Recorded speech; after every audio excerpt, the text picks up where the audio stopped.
अस्सलाम वालेकुम नाज़रीन, प्रोग्राम सियासत और सच के साथ मैं हूं अरसलान खालिद। आज के प्रोग्राम में मैं चाहूँगा इस वक्त जो फॉर्मेशन ऑफ गवर्नमेंट है वफाक में, जिसका एक सिलसिला जारी है, स्पीकर डिप्टी स्पीकर का इंतखाब आज हुआ और फिर अब वज़ीर आज़म के लिए भी इंतखाब होना है और फिर बिलाखिर जो असम्बली है उसकी पूरी फॉर्मेशन हो जाएगी और उसके बाद फिर हमने जिस तरह आगे बढ़कर तारीख दे दी गई है प्रेसिडेंट के लिए भी इंतखाब और फिर उसके बाद सेनेट चेयरमैन के लिए पहले खाली नशस्तें फिल होंगी और फिर हतमी तौर पर हम देख रहे हैं सूबों में भी, जिस तरह KPK में हमने आज देखा या बलूचिस्तान में देखा, सिंध पंजाब असम्बली की फॉर्मेशन पहले हो चुकी है। तो आने वाले चंद दिन खासे अहम रहेंगे जिनमें मुकम्मल तौर पर क्या तस्वीर है, क्या नक्शा है, वो हमारे सामने आ जाएगा। वफाक में वजारतों के हवाले से अब जो MQM के हवाले से भी डेवलपमेंट सामने आई है, वो 3 नकाती एजेंडे पर बात ज़रूर कर रहे हैं। वो हुकूमत को सपोर्ट करने की बात कर रहे हैं, हुकूमती बेंचों पर बैठेंगे, लेकिन पहले जो खबर थी वजारतों के हवाले से, अब वो कह रहे हैं वो वजारतें नहीं ले रहे, हुकूमत का हिस्सा वो नहीं होंगे, हुकूमत को सपोर्ट वो ज़रूर करेंगे। पीपल्स पार्टी पहले ये बात कह चुकी है, लेकिन आईनी ओहदे बहरहाल पीपल्स पार्टी ले रही है, काबीना का हिस्सा वो भी बनने के लिए तैयार नहीं है। आज नवाज शरीफ साहब मौलाना फजल रहमान साहब से भी उनकी रिहाइशगाह पर मिलने गए, उनको मनाने के लिए गए। हकीकत इस वक्त यह है कि हुकूमत बन रही है, नून लीग ये चाहती है कि उसके साथ काबीना में बाकी शेयर होल्डर्स भी हों और जमातें भी आएँ, लेकिन मौजूदा हालात को शायद देखते हुए और बड़े चैलेंजेस को देखते हुए कोई भी ये बोझ उठाने के लिए तैयार नहीं है। और ये ज़िम्मेदारी इस वक्त पाकिस्तान मुस्लिम लीग नून की हुकूमत पर होगी और बड़ा एक टफ़ टास्क होगा इन तमाम दर मामलात को डील करना और फिर सबको राज़ी रखना और मुल्की मसाइल जो हैं उनसे नबरदाज़मा होना। ये इस वक्त एक पूरी की पूरी सूरत हाल है। आज के दिन में हमने देखा जहाँ पाकिस्तान तहरीक इंसाफ के नौमुंतखब अरकान असम्बली अपना कहीं ना कहीं एहतजाज करते रहे, उनको ये कहा गया कि आप कंस्ट्रक्टिव अपोजिशन करें। एहसन इकबाल साहब की स्पीच में ये बात सामने आई, हम आपको सर आंखों पर बिठाएंगे, लेकिन हम आपको इस तरह से ये जो मामलात आप कर रहे हैं बेला वजह का एहतजाज और चीज़ें, इसको बर्दाश्त नहीं किया जाएगा।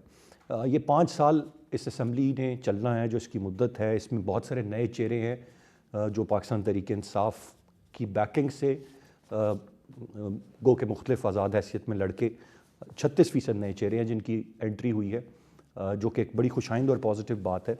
और उनका मौक़िफ़ पाकिस्तान तहरीक इंसाफ जो सुन्नी इत्तेहाद कौंसिल एक जमात की शक्ल में सामने आई है, उनका मौक़िफ़ ये रहा है कि उनकी नशस्तें बहुत ज़्यादा थीं और उन्हें बहुत कम दी गई।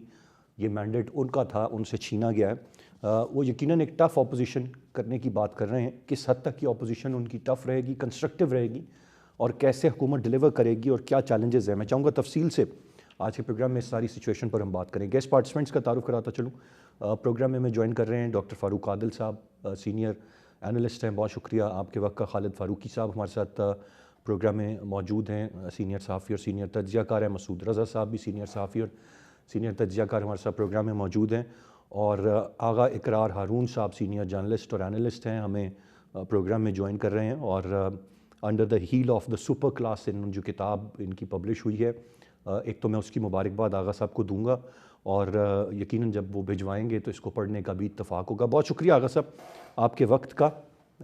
रिव्यूज़ तो मैंने आपकी किताब के पढ़े हैं, ज़रा एक तो मुबारकबाद उस हवाले से आपको, और आई रियली होप कि ये बेहतर परफॉर्म करेगी किताब और लोगों के मज़ीद जब इसको पढ़ते जाएंगे तो उनके रिव्यूज़ इसको लेकर सामने आएंगे।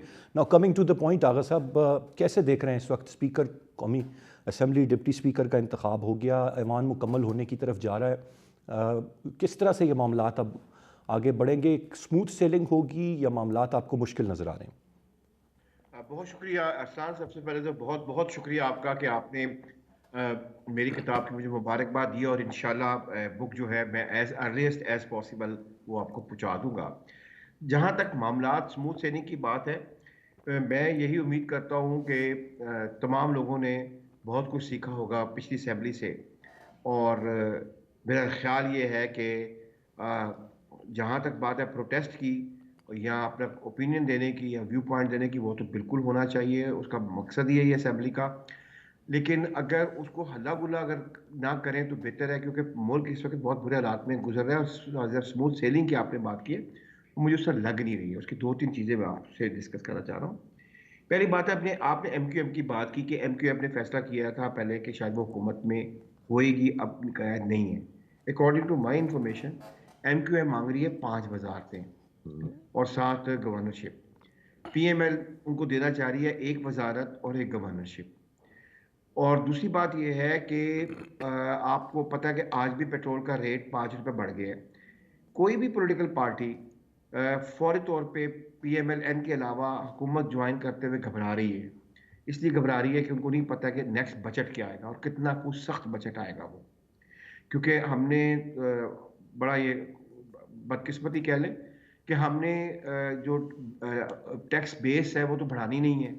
हमने सिर्फ और सिर्फ जो अपना टैक्सेस हैं जो हम अपना सर्विसेज पे लेते हैं, हम उनको इंक्रीज करके हमने अपना बजट जो है वो फिल करना होता है। तो ये कोई भी पॉलिटिकल पार्टी कितना को बर्दाश्त कर सकती है वो देखेगी कि आप पीएमएलएन बजट, नेशनल बजट कैसा करें, मेरा ख्याल। और एक इसमें मैं यानी कि और एक मेरा ख्याल ये है कि अगर पीटीआई जो ये आईएमएफ का लिखे हुए लेटर वाला मामला इतनी जल्दी ना करती और बिल्कुल असेंबली के फॉर्मेशन से पहले ना करती तो एक बड़ा अच्छा जेस्चर जाता। तो आईएमएफ को जो लेटर लिखा गया है असेंबली फॉर्मेशन से पहले, जी। उसने एक एक जेस्चर भेजा है कि पीटीआई जो है, जो कॉन्ट्रडिक्शन की सियासत है या प्रोटेस्ट की सियासत है, उससे पीछे नहीं हटेगी। और अगर ऐसा हुआ, स्मूथ सेलिंग बहुत मुश्किल हो जाएगा, इकोनॉमी की हालत बहुत बुरी है और सारा का सारा फेडरेशन के ऊपर प्रेशर आता है जब इकोनॉमी की हालत बुरी होती है और प्रोविंसेस बैठ के सिर्फ खाते हैं। डॉक्टर साहब आपसे जानना चाहूँगा गो कि इस तरह के बयानात आ रहे हैं पाकिस्तान तहरीक इंसाफ जो कि अब एक और जमात की शक्ल इख्तियार कर चुकी है, उसके रहनुमाओं की जानिब से कि जो माजी में असम्बलियों से इस्तीफ़ा दिया वो गलत था, ना इस्तीफ़ा देते तो 9 मई के वाक़यात से बचा जा सकता था। अभी भी वो आप तसादुमी की सियासत इख्तियार करते हुए आपको नज़र आ रहे हैं, जो मूड आपको नज़र आया, जो असम्बली के मनाज़र आपको इजलास के नज़र आए, या आप समझते हैं कि शायद कुछ मामलात मुख्तलिफ होंगे और अप्रोच और सोच बदली जाएगी, या जिस तरफ भी आगा इकरार हारून साहब ने जिक्र किया कि IMF को जो ख़त लिख दिया या जिस तरह जूते दिखाए गए, इससे नहीं लगता कि जो आने वाली नए 36% भी चेहरे हैं उनका मूड और टेम्परामेंट भी कुछ मुख्तलिफ है और वो पार्लिमानी सियासत पर यकीन रखेंगे। मैं डॉक्टर साहब वापस आता हूँ, आपका पॉइंट ऑफ व्यू लेता हूँ, मुझे आपको मैं सुन नहीं पा रहा हूँ, मैं ज़रा खालिद फारूकी साहब का पॉइंट ऑफ व्यू ले लूँ। खालिद साहब आप कैसे देख रहे हैं सारे मामले को? देखिए ये जो बात है ना जी कि फ्यूचर का सेटअप जो है, ये जो मौजूदा सेटअप बना फ्यूचर में कैसे चलेगा, तो मुझे तो सियासी एतबार से तो मुझे कोई उम्मीद नहीं है इसमें कि कहीं स्टेबिलिटी आएगी या पॉलिटिकल पार्टीज जो है वो अपना मूड चेंज करेंगी। एक मुस्तकिल तनाज़ा है जिसकी बुनियाद रख दी गई है। मुस्तकिल तनाज़ा ये है अपना जो फॉर्म 45 और फॉर्म 47, इस तनाज़े को जब तक हल नहीं किया जाता, और अब मुझे इसकी कोई शक्ल नजर नहीं आ रही कि शायद ये 4-5 साल अगर असेंबली चलती है तो ये तनाज़ा हल हो पाएगा। तो अगर जो हकदार है या दावेदार है बल्कि उसका दावा जो है उसके मुताबिक उसे कुछ नहीं मिलता, तो वो कैसे सुकून से बैठ सकता है? ये असेंबली जिसमें उनके 91 अरकान मौजूद हैं, वो एक दिन भी ऐसा नहीं होगा जिसमें वो समझेंगे कि असेंबली में जो बिजनेस है वो मामूल के मुताबिक चले। वो हर रोज हल्ला गुल्ला होगा, हर रोज हंगामा होगा, और ये हंगामा आराई जो है ये जाहिर है कि बाहर जो सियासी मैदान है उसमें भी वो नजर आएगी, दूसरी असेंबलियों में भी ये सूरत हाल आपको नजर आएगी, कदरे कम होगी, लेकिन बहरहाल दूसरी असेंबलियों में भी यही सूरत हाल रहेगी। सेनेट में भी जितनी उनकी ताकत है उसके मुताबिक वो करते रहेंगे। मुझे कतई तौर पर इसमें कहीं कमी आसार नजर नहीं आ रहे, बल्कि इसमें इजाफा हो सकता है, क्योंकि बानी पीटीआई जो है उनके मुकदमात अहम नौयत के 2 मुकदमात जो हैं, एक तो 190 मिलियन पाउंड वाला जो केस है, जी। और दूसरा जो 9 मई के वाकयात हैं उसके हवाले से, ये इन वाकयात में अगर, और इन दोनों मुकदमात में बिलखुसूस अगर कहीं सजा सुना दी जाती है, तो आप ये देखिए ना कि किस तरह से पीटीआई के आजाद अरकान जो हैं वो अपने चेयरमैन को सजा या अपने बानी को सजा जो है वो किस तरह बर्दाश्त कर सकेंगे। और इलेक्शन में तो हमने देखा कि ये नहीं हम कह सकते, कोई भी नहीं कह सकता, और अगर आप बिल्कुल गैर जानबदारी से सोचें तो मुझे कहीं पीटीआई की हिमायत में कमी नजर नहीं आती, बल्कि पीटीआई की हिमायत जो थी उस, और जोशो खरोश वाली हिमायत जो थी वो दूसरी पार्टियों से ज्यादा थी, और ये सारे पाकिस्तान ने देखा है, हमने अकेले नहीं देखा। सो वो इसमें सियासी मैदान में पीछे हटने के लिए तैयार नहीं होंगे, इसीलिए कशीदगी जो है ये बढ़ती जाएगी। बाकी जो हमारी मुआशी सूरत हाल है, मुआशी सूरत हाल तो पाकिस्तान की कभी भी ठीक नहीं रही। मुआशी सूरत हाल ना माजी में ठीक थी ना आइंदा ठीक होगी, क्योंकि हुकूमत के पास वो वसाइल ही नहीं है और हमारी पॉलिसीज भी वो नहीं है। हमारी पॉलिसीज अब जितनी है वो सारी की सारी आलमी मालियाती इदारों की वजह से उनकी हिदायत की रोशनी में बनी है। उनको अपना पैसा देने से गर्ज है और पैसा वापस लेने से गर्ज है।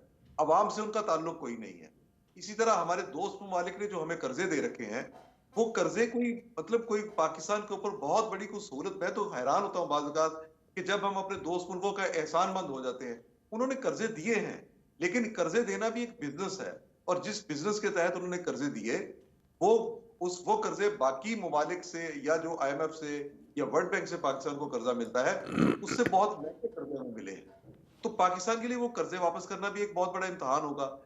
अब आपने देखिए कि जब 2-3 महीने के बाद जो बिजली के बिल आने शुरू होंगे, अभी तो गैस के बिल जो है इसने चीखें निकलवा दी। अभी जब बिजली के बिल आएंगे, तो उसके बाद क्या सूरत हाल होगी? आप ये खुद ही अंदाजा कर लें कि पिछले साल लोगों को कितनी मुश्किल का सामना करना पड़ा था, और राइट। अब बिजली के निर्ख पिछले साल की निस्बत बहुत बढ़ गए हैं। सो मुझे मुआशी एतबार से पब्लिक से लेके गवर्नमेंट तक, अवाम से लेके गवर्नमेंट तक सारे ही मुश्किल में नजर आते हैं।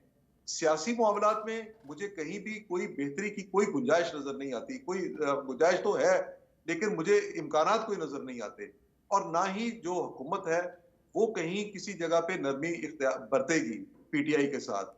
और जब वो सजाएं मजीद होंगी, तो उसके नतीजे में एक बहरानी कैफियत पैदा होगी। उस बहरानी कैफियत में अवाम और मुल्क रहेंगे, और उसका सामना करते हुए जो भी हुकूमत राइट, होगी गालिब फारूकी वो साहब, एक पॉइंट आ गया आपके ख्याल से कि आपको कोई बेहतरी नज़र नहीं आ रही किसी भी सतह पे। डॉक्टर साहब की जानिब वापस जाऊंगा। डॉक्टर साहब, आपकी क्या राय है, किस तरह देख रहे हैं आप? एक तो जैसे कैसे भी करके पाकिस्तान मुस्लिम लीग नवाज़ ही हुकूमत बना रही है। नवाज़ शरीफ साहब जिन्होंने फेस होना था इस गवर्नमेंट का, जो कैंपेन थी वो खुद है नहीं है। शहबाज शरीफ साहब लीड कर रहे हैं, पंजाब में मरियम साहिबा हैं, और ये अभी भी मनाने का सिलसिला लोगों को जारी है, और फिर एक टफ ऑपोजिशन है। कैसे देख रहे हैं इन मामलात को आगे बढ़ते हुए आप? देखिए, बड़ा हमारे दोस्तों ने, फारूकी साहब ने भी और हमारे आगा साहब ने भी बड़ी जामियत से बात की।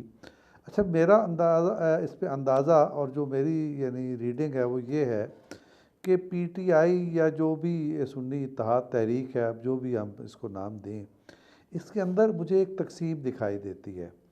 तकसीम क्या है, इसको हम फ़ारूक वो जो आमिर डोगर साहब है उनकी तकरीर से जज कर सकते हैं। देखिए, आमिर डोगर साहब ने स्पीकर साहब को मुबारकबाद दी और उसके बाद अपना मौक़िफ़ बयान किया। ये पार्लिमानी ज़िंदगी का ये हुस्न है कि आप अपना इख्तिलाफ़ भी बयान करें और अपने अपोनेंट को मुबारकबाद भी दें। तो मैं फ़ील ये करता हूँ कि इस पार्लिमानी ग्रुप में जो PTI का है या तो सुन्नी इत्तेहाद तहरीक का है, इसके अंदर दो किस्म की आरा पाई जाती हैं। एक ये कि जो कुछ हो गया सो हो गया, जैसे 2018 में हो गया था और अपोजिशन, उस वक्त की अपोजिशन ने उसे कबूल कर लिया था। इस तरह से मेरी फीलिंग ये है कि एक हिस्सा ये समझता है कि हमें इसको कबूल कर लेना चाहिए और ज़िंदगी को आगे बढ़ाना चाहिए, और दूसरा हिस्सा वो है जिसका आपने ज़िक्र किया कि जो जूते भी दिखाते हैं, जो एक दूसरे पे हमले भी करते हैं। जैसे कल क्या नवाज़ शरीफ पे हमला करने की कोशिश की गई, मास्क फेंका गया उन पर। अब ये फेंकना लगना ना लगना अलग बात है, लेकिन ये तौहीन आमेज़ बात है। ना ये PTI के साथ होना चाहिए, ना PTI की तरफ से होना चाहिए। तो ये दो रवैये हमें नज़र आते रहेंगे। अब देखना ये है कि उसमें से कौन सा रवैया गालिब आता है, वो जो मुल्क को आगे लेके जाना चाहता है या वो जो लड़ाई को बढ़ाना चाहता है।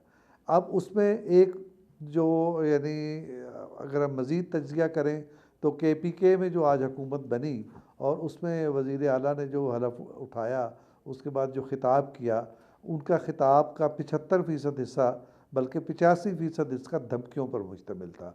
बाकी उन्होंने 15% या 10% उन्होंने बात सूबे के मसाइल पर की। तो अगर ये रवैया दीगर सूबों में भी और ख़ास तौर पे कौमी असम्बली में आ जाता है, तो फिर तो जैसे ये ख़दशा महसूस किया जाता है, ये मामलात आगे चलेंगे नहीं। लेकिन अगर इसमें सेनर एलिमेंट जो है वो गालिब आ जाता है, जैसे बैरिस्टर गौहर भी नहीं चाहते थे कि IMF को ख़त लिखा जाए, जैसे अली ज़फ़र भी नहीं चाहते थे कि ख़त लिखा जाए, लेकिन बाद में यानी गैर पार्लिमानी जैसे रऊफ़ साहब से लिखवा दिया गया। तो अब ये कशमकश हमें देखने को मिलेगी। तो हमें कोशिश करनी चाहिए मीडिया में भी बैठ के, सोसाइटी को भी और ख़ुद उस यानी पार्टी के अंदर भी, कि उस उनसर को तक़वियत दी जाए जिसके तर्ज़ अमल से पार्लिमानी सिस्टम भी चले, निज़ाम हुकूमत भी चले, और पीटीआई जो एक पार्टी क्राइसिस से दो चार है वो भी उससे निकल सके, क्योंकि पीटीआई का क्राइसिस से निकलना भी ज़रूरी है और पीटीआई को ये जज करना भी ज़रूरी है कि किस वजह से पीटीआई क्राइसिस में जाती है और वो कौन से एलिमेंट्स हैं या वो कौन से तर्ज़ अमल है जिसको इख्तियार किया जाए तो हम भी क्राइसिस से निकल सकते हैं, मुल्क भी क्राइसिस से निकल सकता है।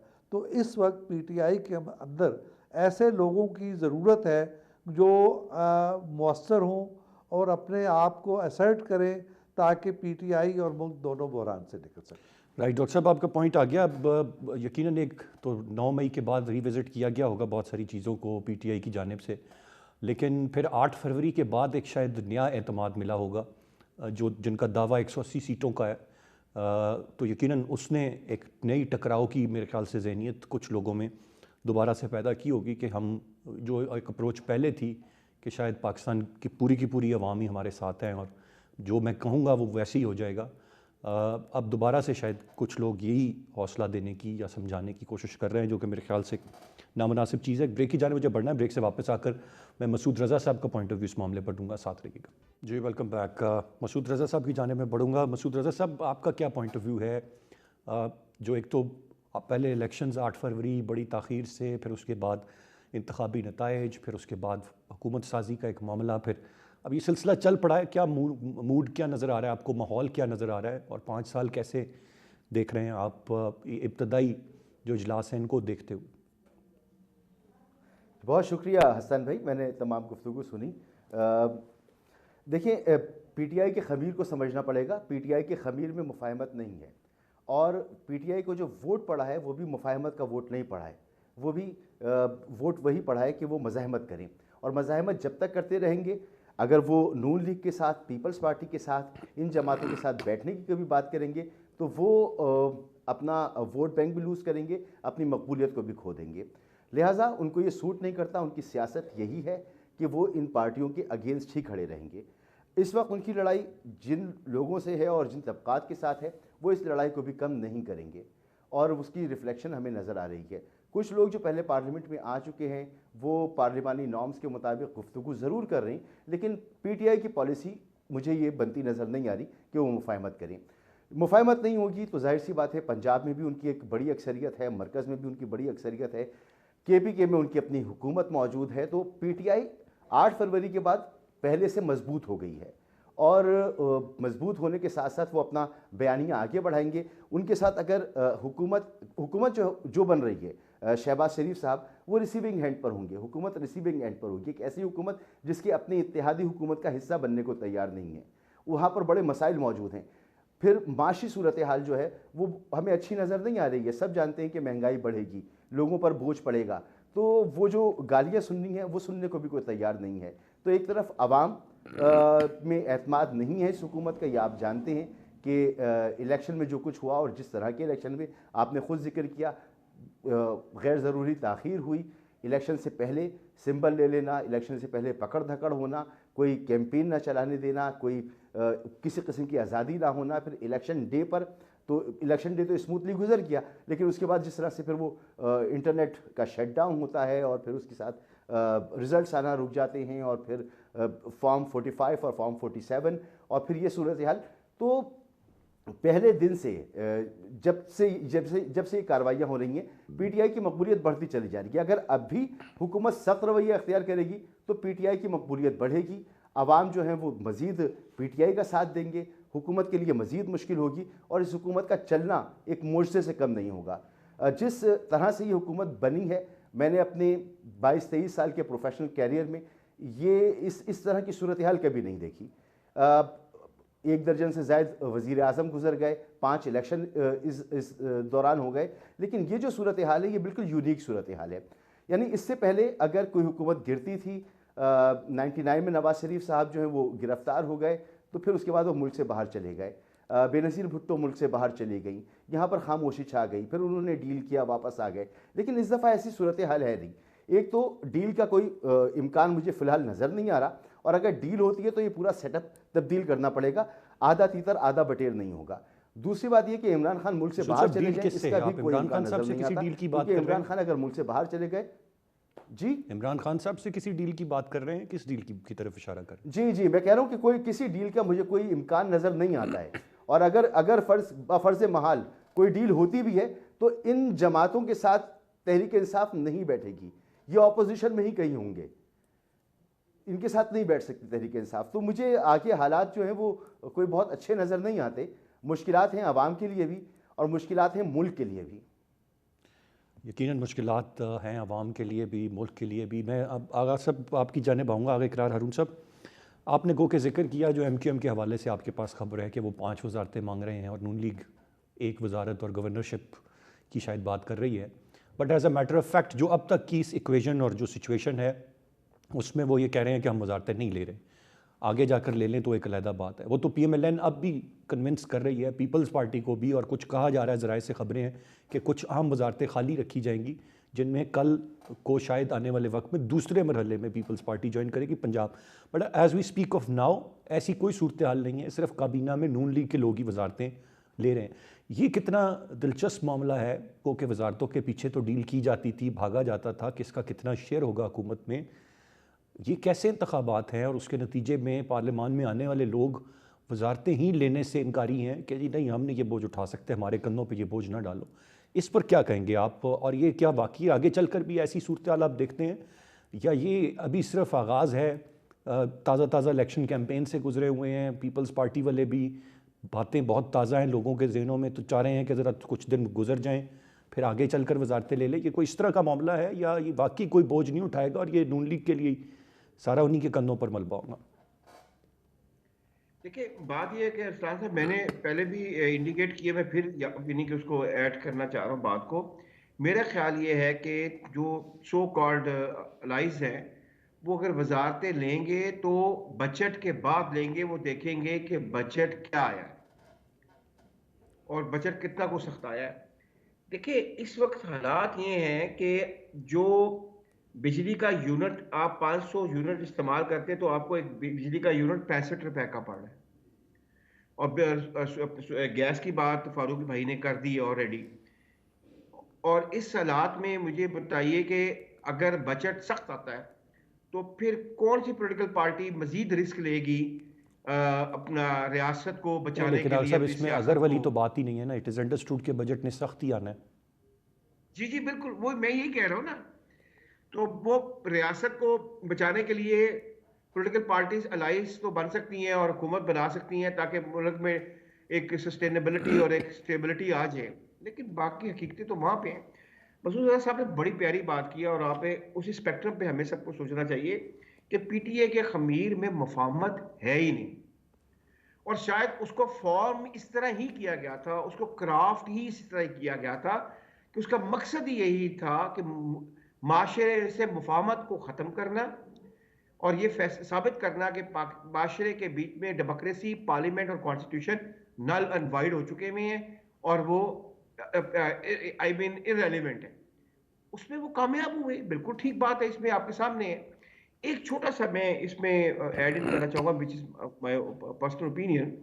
वोट सिर्फ PTI को इसलिए नहीं पड़ा कि उसने मुफाहमत की सियासत नहीं करती है। वो वोट का, अगर आप लाहौर की बात करते हैं, फैसलाबाद की करते हैं, सरगोदा की करते हैं, जो मैंने समहाउ और अदर डायरेक्टली और इनडायरेक्टली कवर भी किए हैं, वो वहां पे वोट पड़ा है जो कि यानी कि एंटी पार्टीज वोट पड़ा है, यानी कि जो PMLN के खिलाफ वोट पड़ा है वो PTI को जरूरी नहीं है कि वो वोट पड़ा हो जो कि कॉन्ट्रडिक्शन की सियासत को पड़ा है। पीपल्स पार्टी के खिलाफ जो वोट अगर पड़ा है तो वो भी आप फैक्टर रखें। लेकिन सबसे इंपॉर्टेंट चीज जो मुझे इसमें नजर आ रही है वो ये है कि 4 हलकों की बात थी 2013 में, सिर्फ 4 हलके खोलने थे और PTI रुकी नहीं थी। और ठीक है, PMLN ने ना उसकी कोई बात मानी, ना रिजाइन दिया, ना असेंबली तोड़ी और पूरा अपना टेन्योर किया। दो के नवाज शरीफ साहब को घर भेज दिया गया एक अजीब डिसीजन से, लेकिन खड़ी रही।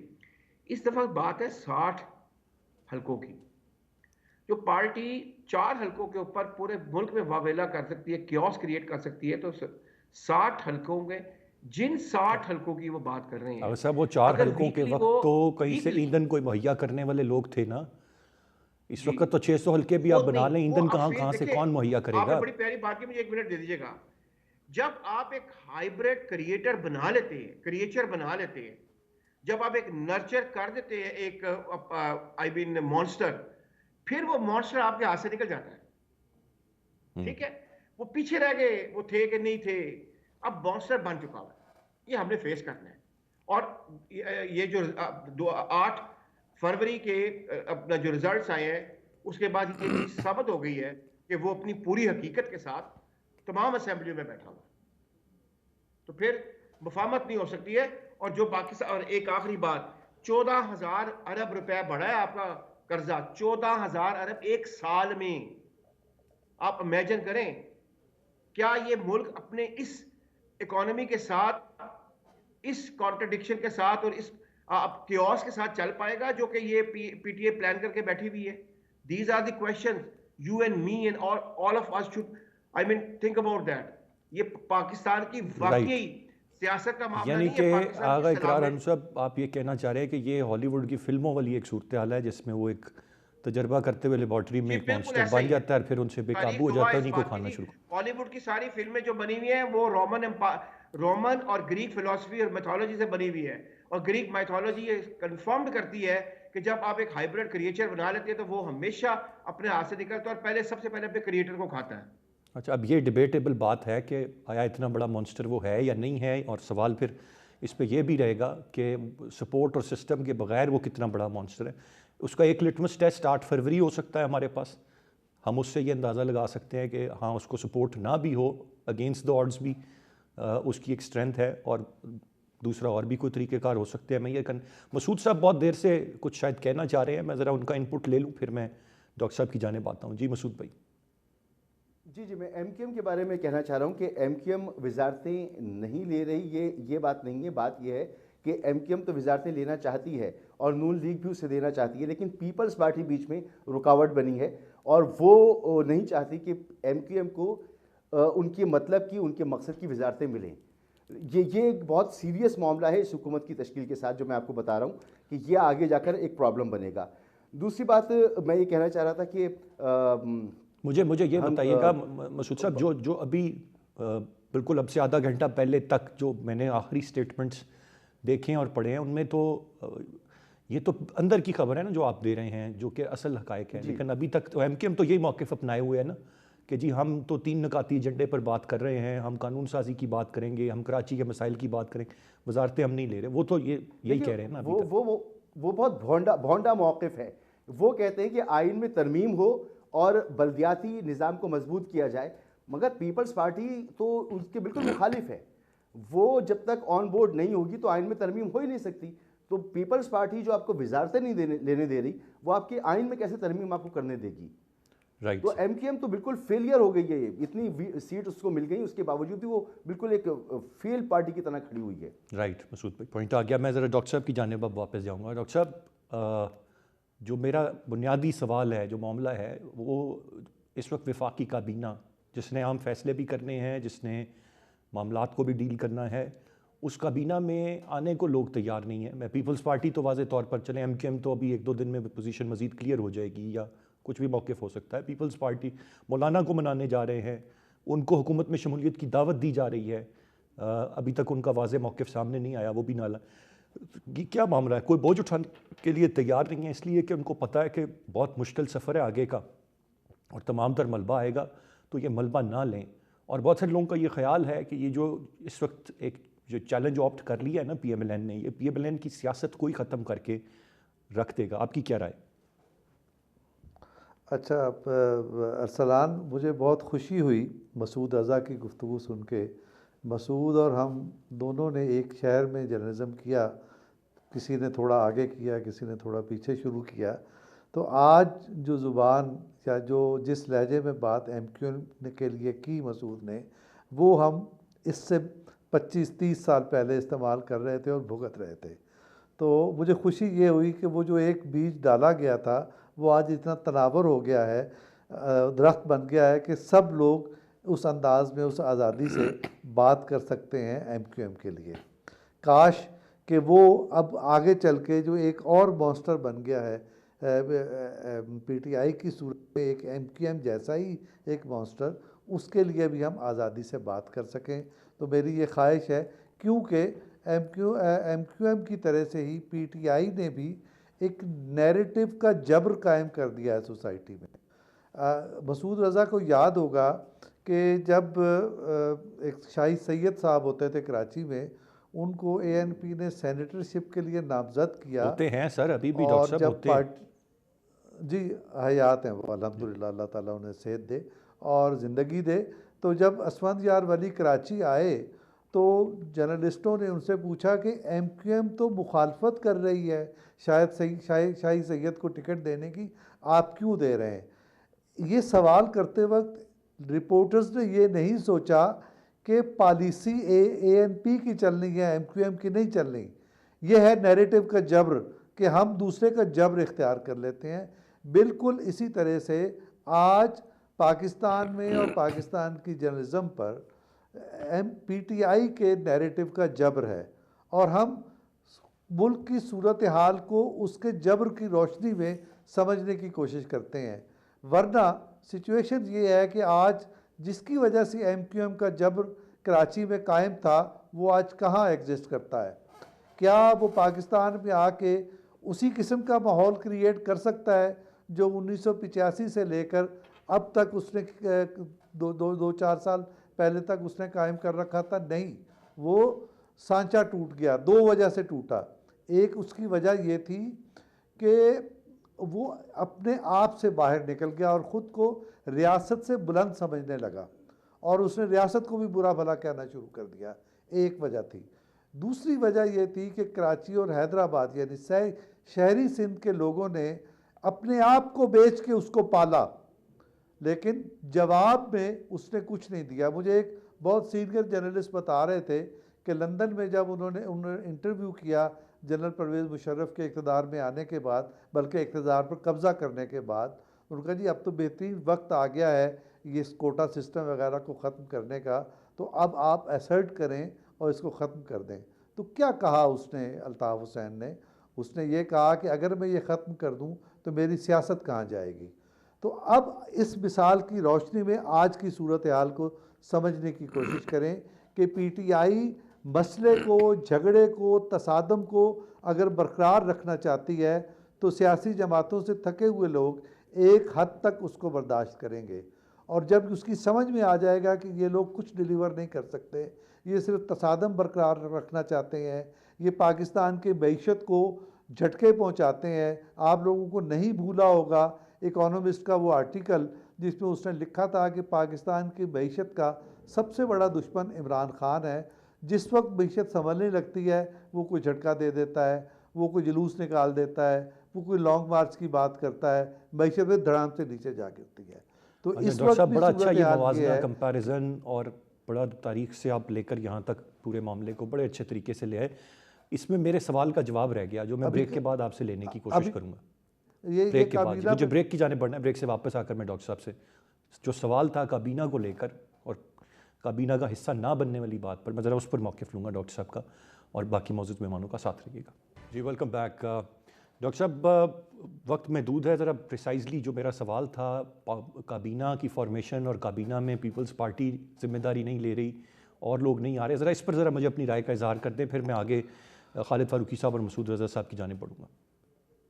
अच्छा जैसे मसूद कह रहे थे, ये बात बिल्कुल दुरुस्त है कि पीपल्स पार्टी भी वजारतों में आ रही है और MQM भी आ रही है, लेकिन आपको मालूम है कि सियासत के सीने में दिल नहीं होता, वो बारगेन हमेशा बड़ी सख्त होती है। तो वो बारगेनिंग का ये अमल जारी है, और इस बारगेनिंग के हम पहले भी शाहिद रहे हैं, अब भी मुशाहिदा कर रहे हैं।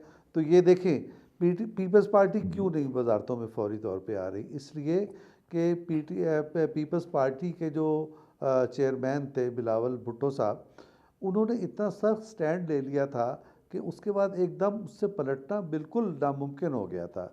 लेकिन हम ये देखेंगे कि सदर ममलिकत के इंतखाब के बाद सूरत हाल बदली हुई होगी, और हम इसमें दीगर जमातों के लोगों को शामिल होता हुआ देखेंगे। और इसमें मैं ये समझता हूँ कि ये सारी जितने भी एलाइज पार्टी हैं ये अपनी हुकूमत में होंगी। और आज अख्तर मैंगल साहब ने भी ये इंदिया दिया है कि वो ज्वाइन कर सकते हैं। मतलब उन्होंने ये नहीं कहा कि मैं वजारतें ज्वाइन कर रहा हूँ, लेकिन उन्होंने ये कहा है कि इस तरह का उन्होंने एक इंदिया दिया है कि हमारे साथ उनके राब्ते इस वक्त नहीं है, लेकिन वो बहाल हो सकते हैं और वो हो जाएंगे। और मौलाना फजलुर रहमान भी काफिला जमहूरियत के सालार हैं। वो कभी किसी दूसरी तरफ जो आइन और कॉन्स्टिट्यूशन से मुतसादिम हो, जो डेमोक्रेसी से मुतसादिम हो, उसकी ताकत नहीं बन सकते। वो भी किसी न किसी सूरत में इसी अमल का हिस्सा बनेंगे। ये रियासत जो बचाने की बात है, ये वाक़ता रियासत बचाने की बात है, और रियासत के बचाने की सूरत में ही इन लोगों की सियासत बचेगी, वरना नहीं बचेगी। खालिद फारूकी साहब, मुत्तफ़िक हैं आप डॉक्टर साहब की बात से? आपको भी ऐसी सिचुएशन नज़र आ रही है कि it's just for the time being, अभी हालात ऐसे हैं कि थोड़ा सा सारे बैक सीट पे हैं, लेकिन इवेंचुअली सारे ही इसमें शामिल हो जाएंगे, ऐसे ही आपको लगता है, या शायद ऐसी सूरत हाल ना हो? बैक सीट पे कोई भी नहीं है। जितनी पॉलिटिकल पार्टीज होती हैं उनके इलेक्शन लड़ने का वाहिद एक मकसद होता है हुकूमत में आना। हुकूमत से बाहर कोई ऐसी पॉलिटिकल पार्टी नहीं रहती जिसे मौका मिले और वो हुकूमती बेंचों का हिस्सा भी हो। वो हुकूमत से बाहर कैसे रहेंगे? कैबिनेट से बाहर पीपल्स पार्टी हरगिज नहीं रहेगी। पीपल्स पार्टी ने बड़ी स्मार्ट मूव की। उन्होंने पहले फेज में वो बड़े ओहदे लेने लिए हैं जहां पे उनका तनाजा कम से कम रहे। मिसाल के तौर पे सदारत का वादा हो गया, चेयरमैन सेनेट का उनसे वादा हुआ, डिप्टी स्पीकर का उनसे वादा हुआ, डिप्टी स्पीकर उनके बन गए। अब देखिए चेयरमैन सेनेट में के लिए उनके जो पहले गिलानी साहब का नाम था, अब किसका नाम आता है? वो ना पीपल्स पार्टी की मर्जी से है वो नाम जो भी आएगा। और बाकी इसी तरह 2 सूबों की गवर्नरी उन्होंने लेनी थी, वो भी ले ली। पीपल्स पार्टी सेकंड फेज में जब ये मामला हो जाएगा, वो फिर लाजमी हर सूरत में वो वजारतें लेगी। बल्कि मेरी इतला ये है कि उनके अंदर भी एक डिबेट है कि किसने कौन सी वजारत लेनी है। पीपल्स पार्टी वजारतें लेगी और तगड़ी वजारतें लेगी। दूसरी बात है एमकेएम की और मौलाना फजलुर रहमान साहब की। दोनों पार्टियों का एक जो बुनियादी मेरे नजदीक जो इस वक्त है सोच जो है, जो वो डिमांड उनकी है, एमकेएम तो चाहती है कराची के साथ गवर्नरी।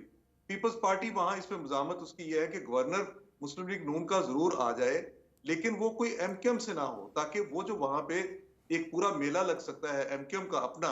उनकी कराची में पीपल्स पार्टी का मेयर है, बाकी सिंध में पीपल्स पार्टी की हुकूमत है। वो चाहते ये है कि कोई गैर जानिबदार सा गवर्नर आए जो कि एमकेएम को रिप्रेजेंट ना करता हो और उनकी पीपल्स पार्टी की बात भी सुने। यानी वो मामला को इस तरह से चलाना चाहते हैं। एमकेएम भी वजारतें लेना चाहती है, लेकिन गवर्नरी कराची की जो है उसके लिए भी बड़े अहम है। इसी तरह मौलाना फजलुर रहमान साहब का जो वजारतें महज इशू नहीं है, वो इस वक्त जो गवर्नर की खैबर पख्तूनख्वा है, उनकी जो ताल्लुकदारी उनके साथ है मौलाना साहब के साथ, वो उन्हें ही गवर्नर बरकरार रखना चाहते हैं। क्योंकि उनकी डिमांड एक तो उनकी बलूचिस्तान के हवाले से थी, खुद जेयूआई की वहां अच्छी वाली सीटें थी, अगरचे पीपल्स पार्टी अपनी ज्यादा कर गई, 17 के करीब सीटें कर गई, उनका वजीराला भी बन गया वहां पे, लेकिन वहां पे फजलुर रहमान साहब का ये दावा था कि उनको अच्छी एक शेयर मिल सकता है। बाकी अब वो केपी की जो गवर्नरी है वो भी लेना चाहते हैं और मौजूदा गवर्नर को बरकरार रखना चाहते हैं। वजारतें वो भी ले लेंगे और मौलाना फजलुर रहमान भी अब वजारतों बगैर नहीं रहते। ये मजहबी जमात नहीं है, मजहबी सियासी जमात है। उनकी सियासत का तकाजा ये है कि वो मजबूत हों। तो ये हर पॉलिटिकल पार्टी अपनी एक बार्गेनिंग में लगी हुई है, अपनी एक गेम में लगी हुई है। हुकूमत में इन सब ने आना है। बाकी जहां तक है जो हम इमरान खान की बात करते, देखिए इमरान खान को आप उतनी देर तक उस सियासी खतरे के तौर पे ही आप उन्हें लें, आप ये इत्तेहादी हुकूमत उन्हें उस वक्त तक नहीं टाल सकती इस खतरे को जब तक आप अपनी पॉलिसीज के जरिए अवाम को कोई रिलीफ नहीं देंगे। अगर आप बजट बेशक सख्त आए और हर साल बजट सख्त आता है, लेकिन अगर आप थोड़ा सा रिलीफ दे दें कुछ कीमतों में, आप महंगाई को कुछ कम करें, आप रोजगार के मौके पैदा करें, पब्लिक को ये तासुर बन जाए। नवाज शरीफ साहब ने बड़े आसानी से कह दिया कि 2 साल बड़ी सख्ती के होंगे। ये उनकी बात तो हकीकत पर मबनी है, लेकिन इससे अवाम को मेरे ख्याल है कि अभी से ना सिर्फ तशवीश होगी बल्कि अवाम के अंदर इससे नाराजगी पैदा होगी। हुकूमत को तो अब ये चाहिए कि ये जो बजट आए इसमें मैक्सिमम रिलीफ, जितना भी वो रिलीफ दे सकते हैं इतना रिलीफ दे। अगर वो रिलीफ नहीं देंगे तो इमरान खान का भाई खतरा जो है वो सर पे रहेगा। देखिए 1.5 साल की पीडीएम की हुकूमत जो है उसने भुगता है इस इलेक्शन को, उनके साथ क्या नहीं हुआ। तो अगर अब भी वो इस तरह की बातें करेंगे, ये समझेंगे कि उन्होंने सख्त फैसले करने हैं, ये करना है, वो करना है, फिर उनकी हुकूमत होगी और ये अपोजिशन होगी और ये अपोजिशन उनको कहीं भी सांस नहीं लेने देगी। अवाम भी हुकूमत के साथ नहीं होंगे, अवाम भी फिर अपोजिशन के साथ खड़े होंगे। अवाम में अब कोई गुंजाइश नहीं है। आप देखिए ना, दो चीजें हैं। क्यों नहीं आप टैक्स लगाते फ्यूडल आर्ट्स पे? जिम्मेदारों पे टैक्स क्यों नहीं लगाते? ज़राअत पे टैक्स क्यों नहीं लगाया जा रहा? और ये जो परचून फरोश है, ये जो नवाज शरीफ साहब का जो हल्का इंतखाब है, इस पर टैक्स क्यों नहीं लगता? आप ये दो शोबों पे टैक्स लगाएं, अवाम को थोड़ा रिलीफ दें, पब्लिक भी खुश हो जाएगी। आप ये अगर ये सारा कुछ नहीं करेंगे तो मेरे ख्याल के मुताबिक ये हुकूमत हो या काकड़ साहब की हुकूमत हो या IMF की कोई और हुकूमत हो, उसमें तो कोई फर्क नहीं है। राइट, खालिद फारूकी साहब, पॉइंट आपका आ गया। मैं मसूद भाई से जानना चाहूँगा। मसूद रज़ा साहब, एक तो जिस तरह से सारे मेहमानों ने एक बात कह दी, आपने पहले ही जिक्र कर दिया MQM का, और हम जानते हैं कि अब ये सारे हुकूमत का हिस्सा इवेंचुअली बनेंगे। कल एक सवाल जो मेरे जहन में आया जब दस्तखत कर रहे थे बिलावल साहब, को कि पहली दफ़ा पार्लियामान का हिस्सा नहीं बने, पिछले 5 साल भी पार्लियामान का हिस्सा थे, जरदारी साहब पहली दफ़ा नहीं बने, तो आसफा साहिबा ने बड़ी पुरजोश थी और भरपूर नारे लगाए, बीबी का बेटा बिलावल, फिर एक जरदारी साहब पे भारी। अच्छा, ये 2018 में नहीं लगे थे जब वो मेंबर पार्लियामेंट पहली दफ़ा बिलावल साहब बने हैं, ये अब क्यों बने हैं? और क्या ये इसी तरफ इशारा करते हैं कि इस दफ़ा वो हुकूमत में बैठ रहे हैं, हुकूमत का हिस्सा हैं, ना कि अपोजिशन का, तो लिहाजा ये जोश व खरोश ज़्यादा था कि हम इंतखाबात जीत के हुकूमत साजी की तरफ जा रहे हैं? जी जी, वो हुकूमत में बैठ भी रहे हैं, आइनी ओहदे भी ले रहे हैं, वजारतें भी ले रहे हैं, वो सब कुछ ले रहे हैं और किसी किस्म की बुराई लेने के लिए वो तैयार नहीं है। अब देखिए, 8 फरवरी जो है ना, वो PDM में शामिल जो जमातें थीं उनके लिए बहुत बड़ा धचका था और वो धचका अभी भी महसूस किया जा रहा है। यानी नवाज़ शरीफ साहब कैंपेन का हिस्सा थे कि पाकिस्तान को नवाज दो, लेकिन जब वोटिंग हो गई, वोट पड़ गया, तो नवाज़ शरीफ साहब वज़ीर आज़म नहीं है। हमें यह बताया गया कि नवाज़ शरीफ साहब आएंगे तो मुल्क तरक्की करेगा। शहबाज शरीफ वाला तजुर्बा जो था नाकाम हो गया, लेकिन अब शहबाज शरीफ वज़ीर आज़म बन रहे हैं। पिछला जो तजुर्बा था उस पर पीपल्स पार्टी ने बड़ा क्रिटिसाइज़ किया नून लीग को, लेकिन अब दोबारा से उसी सेटअप के अंदर जा रहे हैं। बहुत सारे ऑड्स हैं जो जो हमें यहाँ पर नज़र आ रहे हैं। बहुत आगे की बात है, लेकिन मैं अभी आपके सामने करना चाह रहा हूँ कि ना तो टैक्स नेट की हुकूमत बढ़ा सकेगी, ना अपने इत्तेहादियों को ये कंट्रोल कर सकेगी और ना ही अवामी गैज़ गज़ब से ये बच सकेगी। ये हुकूमत जो है, इसका चलना मेरे नज़दीक बहुत बहुत मुश्किल है। और अगर ये हुकूमत चल भी जाएगी तो आने वाली जो इलेक्शन होंगे उसके अंदर जो कुछ 2024 के इलेक्शन में हुआ, इससे कहीं ज़्यादा बढ़ के कुछ करना पड़ेगा, जिसकी कोई गुंजाइश मुझे नज़र नहीं आती। वरना इनकी हुकूमतें दोबारा बनती हुई मुझे नज़र नहीं आ रही हैं। ये हुकूमत जितनी चलेगी उतनी ज़्यादा कमज़ोर होती चली जाएगी। आज आप देख लें कि ये हुकूमतों का होता है कि जब इलेक्शन होते हैं तो उसके बाद हम कहते हैं कि हनीमून पीरियड है, हुकूमत को सुख का सांस लेने दें, आगे चल के पूछेंगे कि क्या कर रहे हैं। लेकिन ये ऐसी हुकूमत है जो इलेक्शन के वक्त ही गैर मकबूल हो चुकी है, इसकी वो मकबूलियत नहीं है। सबसे पहले तो इसे अपनी मकबूलियत को या अपना जो गिरता हुआ गिराफ है उसको संभालने की ज़रूरत है। लेकिन वो ये कैसे संभालेगी, जब मैं आपको से अर्ज़ कर रहा हूँ, और ये वसूख ज़राए से मेरे पास खबर मौजूद है कि पीपल्स पार्टी और MQM के अंदर इतनी शदीद लड़ाई है कि पीपल्स पार्टी बिल्कुल बर्दाश्त नहीं करेगी कि MQM को किसी भी तरह की स्पेस मिले। और यही हाल MQM का पीपल्स पार्टी के साथ है। नून लीग के साथ जो पीपल्स पार्टी करने वाली है, आप देखेंगे कि नून लीग का संभलना मुश्किल हो जाएगा। पीपल्स पार्टी ने तमाम पोजीशंस अपने पास रखी हुए हैं, वो हर तरह की मुसीबत से बचेंगे और तमाम मलबा जो है वो नून लीग पे गिरेगा। तो एक ही पार्टी मुल्क में आपको नज़र आती है जिसने पूरे मुल्क में वोट लिया है। आप उसे मॉन्स्टर कहें, आप उसे कुछ भी कहें, लेकिन वो तहरीक इंसाफ और वो इमरान खान है। तो आने वाला जो भी इलेक्शन होगा वो PTI के लिए तो सूदबंद हो सकता है, मजीद इंजीनियरिंग की मुझे गुंजाइश नज़र नहीं आती है। और आने वाले वक्त में इस PDM इत्तेहाद का जो फ्यूचर है वो मुझे सिक्योर नज़र नहीं आता। हुकूमत तो सिक्योर नहीं है, इनका फ्यूचर भी सिक्योर नज़र नहीं आता। हुकूमत सिक्योर नहीं है, इनका फ्यूचर भी सिक्योर नहीं है, और आपका ये मानना है कि हर गुज़रते दिन के साथ जैसे जैसे वक्त आगे गुजरेगा ये हुकूमत कमज़ोर पड़ती जाएगी। यकीनन आने वाला वक्त इस बात का तयन करेगा कि मामलात किस सिमत में जाते हैं, लेकिन फ़िलहाल बिल आखिर इंतखाबात, फिर फॉर्मेशन ऑफ गवर्नमेंट चारों सूबों में, सेनेट का मामला, फिर प्रेसिडेंट पाकिस्तान, ये तमाम तर चीज़ें हैं जो हो रही हैं। हम आगे की जानिब बढ़ रहे हैं। उम्मीद की जा सकती है कि जिस तरह की भी हुकूमत हो, हमारे अंदाज़े गलत हों और वो मुल्क को बेहतरी की तरफ लेकर जाए और अवाम के मसाइल का हल उनको देने में कामयाब हो, डिलीवर करे, परफॉर्म करे, क्योंकि बेहतरी पाकिस्तान के लिए और पाकिस्तान की आवाम के लिए इसी में। चारों रिस्पेक्टेबल गेस्ट का बहुत बहुत शुक्रिया। आज के प्रोग्राम से इतने ही। अरसलान खालिद को इजाज़त दीजिए, अल्लाह ने के बाद।